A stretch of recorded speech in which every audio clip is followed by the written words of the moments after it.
Hello. What's going on, traders? Welcome back.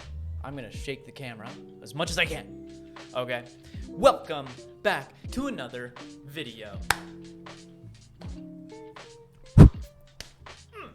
Yes. What's up?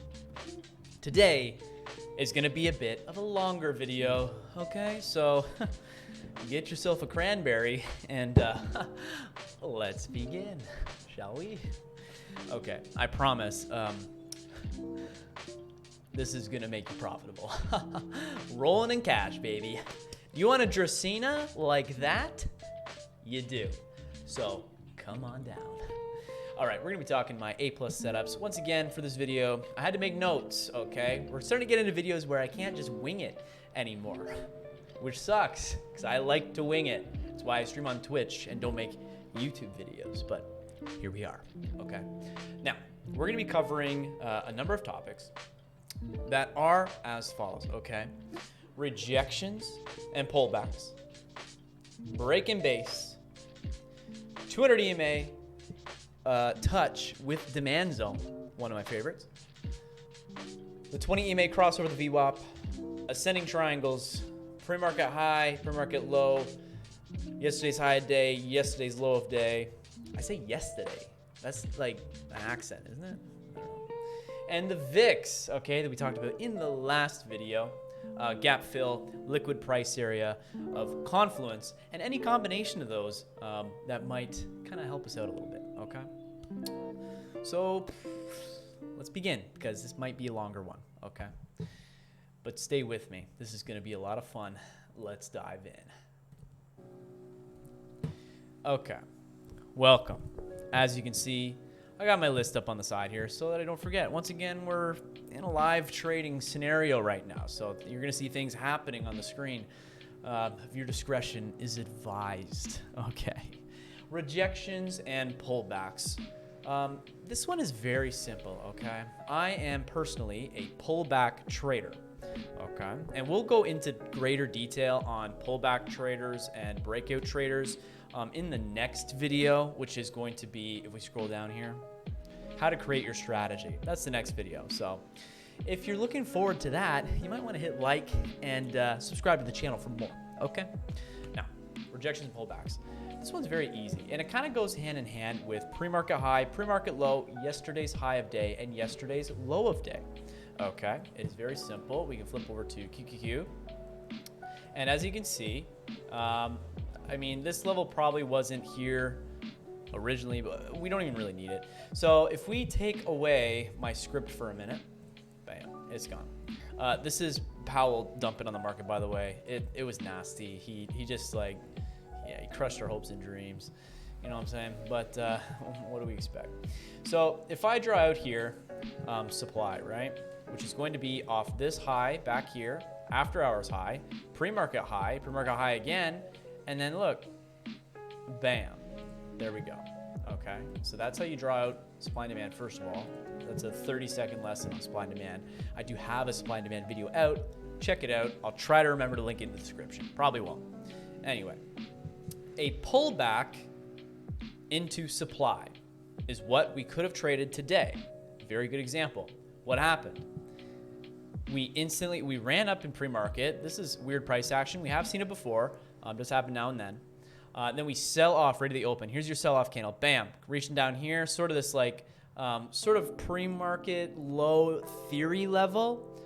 Even though this is your pre-market low down here, this is the theoretical pre-market low. Basically, it acts as the pre-market low. And the reason I use that instead of this one down here is just because there's greater volume here. And it really bounced and ripped off of that. So this is your theoretical pre-market low. You could also use this one down here. But regardless, whatever, that's where price sold off to, and it bounced. And then what happens right up here, you get a retest of this supply area. Okay, let me color it a little white text box there. That is your retest of supply. What is that? That is a pullback. Okay, if we flip over to the SQQQ, it's the exact same thing, but you'll be able to see it a little bit better as a pullback. If I take rid of this, I go over here, I zoom out, I make that exact same box off of yesterday's low of day, after hours lows, blah, blah, blah. Here it is. Bam. Okay, now We can color this green. Okay, and then here's your entry right here on this second candle. Bam. See how that works? Nice and easy. The reason this is an A+ setup, okay, is because first of all, one thing about me is that I preach this all the time. A good entry is a stop out opportunity. Okay, if you see an area, an opportunity to stop out, that's a good entry. Now, where do we stop out on this trade? It's right there. We stop out above this area. Okay, we've charted our supply zone pretty clearly. High, high, high, high, breakout, but back down. But it was such a strong level, we have to chart it. And we could have traded this pullback right here on 3-minute candles. And then what? It rips down and you take profit at the 200 EMA. 200 EMA is very strong. That is the indicator that is going to basically hold up the stock intraday with 200 EMA on the 3-minute. Or inversely, it's going to hold the stock below if it opens below. So anyway, we had Powell speak today. That's why you have it's not very respected over here. It's just how it goes some days when there's some speaking happening. Okay, but this is your pullback into supply. It's a pullback into supply. That's where you enter and then you just exit. You can look up my entries and exits video to figure out how to exit. Okay, that is the first one. And once again, it also worked over here. You pulled back up into supply. You had this crazy wick, but it didn't close above the supply, so it's still valid. But here's your re-entry point. And then look, maybe the biggest short of your life right here. So very, very strong. That is one A+ setup that I always look for is when do I have a good stop out opportunity? Okay, and usually you get that on a pullback to supply or demand. And you just take puts in supply, calls in demand. Other words, short in supply, long in demand. Right? Otherwise, they wouldn't call them that if they didn't work. You know what I mean? It would just, there wouldn't be any levels. Okay, a break and base. Now let's see if we have a good example of this. Let me just check here. Nope. Here's a decent example. Okay, so I drew out this box from this previous day. I drew it yellow because I wasn't so certain on it, but it did end up being a pretty decent break and base opportunity. Now, what is that? You had this kind of level from yesterday. Let's assume it's pre-market high. I know it's not because of all this, but let's pretend it is for all sakes and purposes. Now, what is the premium setup here? We break out above it, okay? Maybe we went short here and got faked out and we stop out. What can we wait for? Wait for a retest of that area because now it's gonna flip from sellers to buyers. People are gonna FOMO into the play on a nice pullback, get the cheap entry and rip it up from there. And as you can see, it was very, very nice. Even if you bought here off the 200, you're risking this pre-market, you're risking this supply now turn demand area. Nothing closes below it, and you rip that up. Very, very nice. These plays work out quite often. They're really, really nice plays. The market's been acting sort of weird lately, so I'm trying to find one that works out nicely. Right here's another one. Okay, so you have these lows, you break down below it, base, and then it rips down. Okay. Let's see if we have a cleaner one. Let me just scroll back again. This is a very quick one. So you break below the pre-market low and you pull back to the 9 and it's a break and base on the pre-market low. Thing rips down. We'll go back here. Let's see. The market's been so strange lately. This is very, not a great example recently, but once again, you have this sort of demand zone down here that you could draw out. You break it, you base it, and then you short it. You know what I mean? So that is essentially my second setup, is the break and base on a key pivot level. So a strategy you can use is using the following, the previous last two A+ setups, is you can play a pullback. If you stop out of the pullback, then you can play the break and base, okay? And if they're both red, you need to reevaluate your key levels and how you find your supply and demand zones, all right? Now, the 200 EMA with a demand zone touch. That is a really, really beautiful play. We need my script for this one. I do have an example in mind, I think from yesterday. Yeah, here's one. So here's a nice little, it kind of happened twice here, but a pullback to, Actually, even here is nice. My script didn't even catch it, but right here, you have a really nice demand zone from the previous day, okay? And then you have, let me just chart a green. My script might have had it and then let go of it or whatever. That sometimes happens, and it abandons older demand and supply areas, but that's fine because you want it to keep updating as you go. So look right here. This was a nice little consolidation and some downside. That's a great place to start an area of demand or supply, is that nice consolidation after or before a large move. Okay, then you have this high was rejected. It was rejected in after hours. That's a great area. And then what happens is at the open, this thing sells off into demand, and you have the 200 there, plus you opened well above the 200 EMA. So what does that tell us off the bat? If you open above the 200 EMA, we should intraday, at least for the open, be fairly bullish, okay? And then you have that beautiful pullback right into demand with the 200 EMA right there. That is a chef's kiss, perfect entry. I love taking those. They have a very good win rate. And then if it breaks the other way, you're flipping the whole day bearish, which is pretty insane. So just the fact that it has that much weight to it, it's a very, very good setup. Demand zone with the 200, it comes down and it meets perfectly, chef's kiss, and you're set well on your way. That is number 3. Let's talk about number 4. The 20 EMA, I forgot to add that. 20 EMA when it crosses over the VWAP, okay? There's not a lot of traders looking at this one. I personally really like this one. Every time I see this, and it works on the downside as well, you typically get a push in either direction. So if the 20 EMA crosses above VWAP, you're getting a nice bump up. If the 20 EMA crosses down below VWAP, that is where things kind of have a nice little sell-off, okay? So right here, as you can see, the 20 EMA crossed below the VWAP, and then what happens, you have this nice downside move that coincides with VIX. If you watched my previous video, if you did watch that video, by the way, look, this gap fill went perfectly. Remember I was talking about that? VIX is cracked, dude. Go watch my last video. VIX is insane. It's so broken. Makes things so much easier, dude. Oh, man. So great for Confluence. Let's back up here. Let's try to find another example. Here the 20 EMA crosses above the VWAP, and we get this nice push to the upside. So it's just Confluence to stay in the trade as well, help push things up. I kind of want to see what a really nice example is. Like I said, the market's been trading pretty weird the past few days. Let me just back up. Okay, here's a nice example. The 20 EMA crosses below the VWAP, and price action is testing that. That is a perfect A+ entry right here. It's exactly what I'm talking about. That is an A+ setup.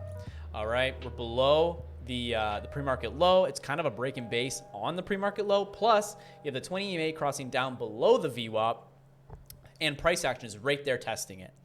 Easy puts, because you know exactly where to stop out. You're going to stop out. In this case, because you have that crossover, you can actually use the 20 EMA. It should not break above that. And it doesn't. You had an excellent short, and it didn't break the 20 EMA until over here somewhere. So that's beautiful. On a 0 DTE, you're looking at like 40%, 40 to 60%, depending on if it's a premium push or whatever's happening, right?